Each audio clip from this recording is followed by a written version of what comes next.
Perkenalkan, nama saya Putri Nur Amelia dan saya ingin bertanya yaitu tentang adanya teori teori kognitif, efektif, dan motorik.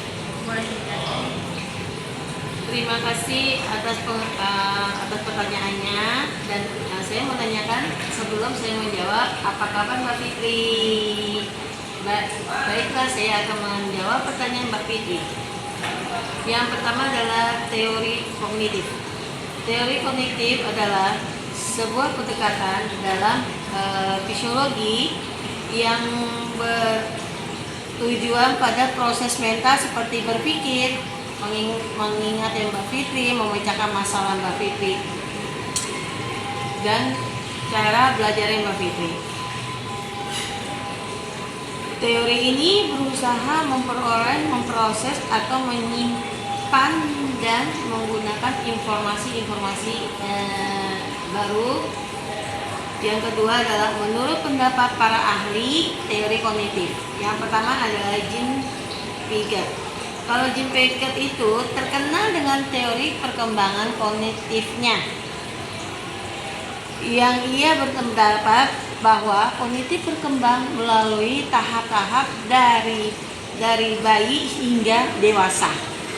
Yang kedua adalah tentang Albert Bandura. Kalau Bandura, seorang tokoh dalam teori belajar sosial, menekankan pentingnya pembelajaran melalui pengamatan dan peniruan suara. Nah, kelebihan dari kognitif itu kan Mbak Fitri pasti belum tahu kan? Nah, saya akan menambahkan kelebihan kognitifnya. Fokus pada proses berpikir memungkinkan kita memahami bagaimana manusia memperoleh dan memproses. Yang kedua, dasar pengembangan keterampilan kognitif yang mendukung perkembangan keterampilan pemecahan masalah Mbak Fitri.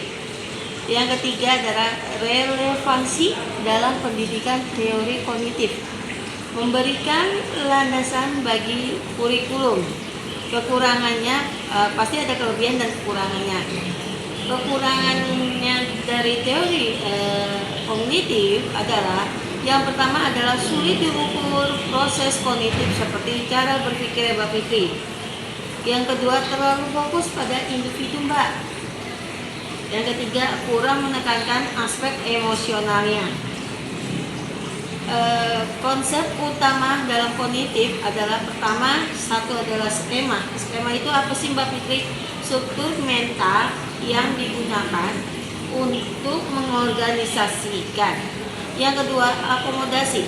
Proses mengubah skema yang ada untuk mengakomodasikan informasi baru.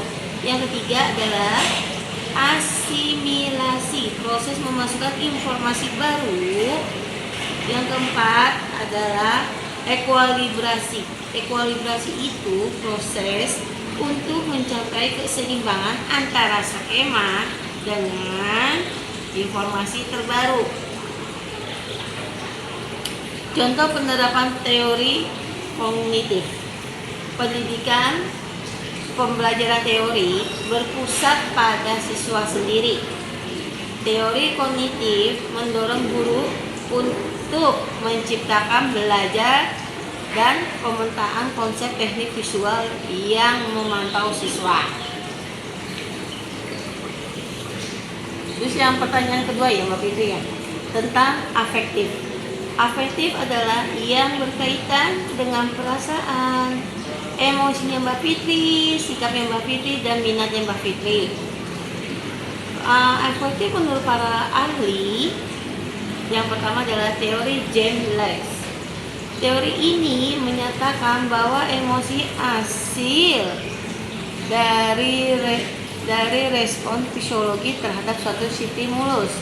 Yang kedua adalah teori Cannon. Cannon berpendapat, teori ini berpendapat bahwa emosi dan respon fisiologinya harus seimbang. Konsep utama dalam teori afektif yang pertama adalah jiwa emosinya respon fisiologi kompleks terhadap suatu stimulus. Yang kedua, perasaan dan pengalamannya subjektif dari emosinya Mbak Fitri sendiri. Yang ketiga, sikap evaluasi terhadap suatu objek, orang, atau idenya Mbak Fitri. Yang keempat adalah motivasinya Mbak Fitri. Contoh afektif, pertama minatnya Mbak Fitri ada di mana, dan sikap Mbak Fitri seperti apa. Siswa yang memiliki sikap positif terhadap pembelajaran. Ketiga adalah nilai-nilai seperti kejujuran Mbak Fitri. Terus yang selanjutnya saya menjelaskan tentang kelebihan teori afektif. Yang pertama itu membangun motivasi, sikap positif, minat yang tinggi. Yang kedua, meningkatkan keterlibatan emosi yang positif dapat seseorang yang lebih terlibat dalam suatu aktivitas. Yang ketiga adalah mempengaruhi pembelajaran emosi dapat mempengaruhi cara kita proses informasi. Selanjutnya saya akan menjelaskan tentang kekurangan afektif. Yang pertama adalah sulit diukur sikap dan nilai minat dan bakat. Yang kedua, dipengaruhi faktor eksternal. Emosi dapat dipengaruhi oleh berbagai faktor eksternal seperti lingkungan sosial dan budaya. Berbagai faktor eksternal seperti lingkungan sosial budaya kurang terstruktur dibandingkan dengan kognitif, ranah afektif, dan cenderung lebih sulit didefinisikan dan diukur. Yang selanjutnya saya akan memperjelas tentang implikasi teori afektif. Di sini saya menjelaskan pendidikan memahami emosi siswa. Kesehatan emosi yang tidak terkelola dengan baik dapat berdampak negatif, Mbak. Nah, yang pertanyaan ketiga adalah psikomotorik. Psikomotorik adalah berkaitan dengan keterampilan motorik baik kasar maupun halus. Aspek ini berhubungan dengan gerak-gerik fisik. Konsep-konsep utama dalam teori psikomotorik yang pertama adalah perkembangan motorik, proses perubahan kemampuan gerak. Yang kedua, tentang keterampilan motorik, kemampuan melakukan gerakan yang berkoordinasi dan efisien. Ketiga adalah keterampilan motorik kasar melibatkan gerakan besar anggota tubuh. Terus pandangan umum para ahli adalah para ahli umumnya sepakat bahwa teori psikomotorik memiliki peran penting dalam memahami perkembangan manusia. Secara menyeluruh, beberapa pandangan umum mereka antara lain, yang pertama adalah pentingnya integrasi. Teori psikomotorik tidak bisa berdiri sendiri, Mbak. Para ahli menekankan pentingnya mengintegrasikan teori ini dengan teori afektif dan kognitif untuk mendapatkan gambaran yang lebih komprehensif tentang pembelajaran. Tiga, pengaruh faktor eksternal selain faktor internal seperti kematangan dan genetik. Faktor eksternal seperti lingkungan itu berpengaruh ya Mbak Fitri, lingkungan, nutrisi, pengalaman juga sangat mempengaruhi perkembangan keterampilan psikomotorik. Terus yang selanjutnya adalah penerapan praktis teori psikomotorik memiliki implikasi yang mengeluas dalam berbagai bidang seperti bidang pendidikan, olahraga, rehabilitas, itu perlu adanya Mbak. Terus kelebihan teori psikomotorik adalah fokus pada keterampilan praktis. Yang kedua, peningkatan koordinasi dan keseimbangan aktivitas fisik yang berstruktur. Yang kedua adalah meningkatkan kepercayaan diri, keberhasilan dalam mencapai tujuan fisik. Yang ketiga adalah membantu dalam mengatasi stres. Mbak Fitri jangan stres, nanti stres beneran. kekurangan teori psikomotorik. Yang pertama, tidak semua materi dapat diajarkan, Mbak. Yang kedua, membutuhkan fasilitas dan peralatan yang memadai. Sulit dinilai secara objektif. Strategi teori psikomotorik. Yang pertama, demonstrasi, bukan demonstrasi yang dijol-jol, Mbak. Bukan. Terus yang menunjukkan, demonstrasi menunjukkan secara langsung bagaimana melakukan suatu keterampilan. Lebih baik begitu, Mbak, demonstrasinya daripada demonstrasi keluar itu mahasiswa. Yang kedua adalah latihan berulang, memberikan kesempatan kepada siswa untuk berlatih secara berulang-ulang. Yang ketiga adalah umpan balik, Mbak, memberikan umpan balik yang konstruktif untuk menjaga minat siswa. Terus mohon maaf saya lupa strategi teori kognitif belum saya jelasin. Jadi di sini saya akan jelasin tentang strategi teori kognitif dan afektif strateginya. Saya lupa, maaf. Pertama adalah pemberian strategi teori kognitif yang pertama. Satu, pemberian tugas, memberikan tugas yang menantang siswa untuk berpikir secara kritis. Yang keempat, pintar diskusi kelompok, memfasilitasi diskusi kelompok untuk berbagai ide dan perspektif. Yang ketiga adalah pemetaan, konsep membantu siswa untuk memvisualisasikan hubungan. Yang ketiga adalah menggunakan analogi. Yang kedua adalah strategi teori afektif. Yang pertama adalah pemberian contoh model, menunjukkan contoh-contoh individu yang memiliki sikap dan nilai yang positif.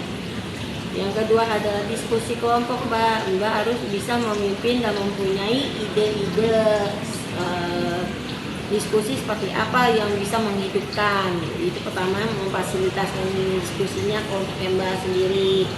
Yang kedua adalah pengalaman langsung, memberikan kesempatan pada siswa untuk mengalami langsung situasi yang relevan dengan nilai-nilai yang diajarkan bagi.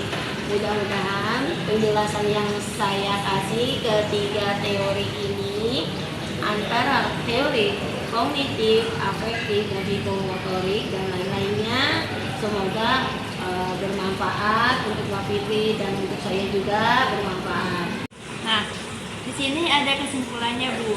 Nah, untuk kesimpulan teori kognitif ini ada fokus. Fokusnya itu ada proses mental seperti persepsi, perhatian, ingatan, berpikir, dan memecahkan masalah. Yang kedua ada teori afektif. Nah, kalau afektif itu untuk perasaan, emosi, nilai, sikap, dan minat. Dan yang ketiga, dia ada teori psikomotorik. Untuk psikomotorik ini dia ada keterampilan fisik, koordinasi, dan kemampuan motorik. Untuk kesimpulannya, belajar melibatkan pengembangan keterampilan fisik dan motorik. Keterampilan ini diperoleh melalui latihan dan pengalaman. Hubungan ketiga teori ini saling terkait dan saling mempengaruhi. Misalnya, untuk mempelajari suatu konsep matematika, siswa perlu memiliki motivasi dan keterampilan dalam melakukan perhitungan. Demikian pula untuk mengembangkan keterampilan olahraga, siswa perlu memahami aturan permainan dan memiliki minat yang tinggi. Implikasi dalam pembelajaran. Pembelajaran berpusat pada siswa. Guru perlu menciptakan lingkungan belajar yang memungkinkan siswa aktif terlibat dalam proses pembelajarannya. Pengembangan berbagai keterampilan. Pembelajaran harus mencakup pengembangan kognitif, afektif, dan psikomotorik. Motivasi dan minat. Guru perlu memotivasi siswa dan menciptakan minat belajar yang tinggi. Pengalaman belajar yang bermakna. Pembelajaran harus relevan dengan kehidupan siswa dan memberikan pengalaman belajar yang bermakna. Untuk penilaian yang komprehensif, penilaian tidak hanya berfokus pada aspek kognitif, tetapi juga mencakup aspek afektif dan psikomotorik.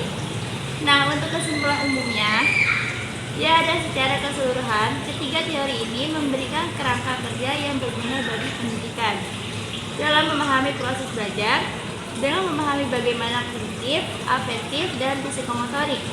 Saling terkait, pendidikan dapat merancang pembelajaran yang afektif dan membantu siswa mencapai potensi maksimal mereka. Oke, sekian dari kami. Terima kasih. Wassalamualaikum warahmatullahi wabarakatuh.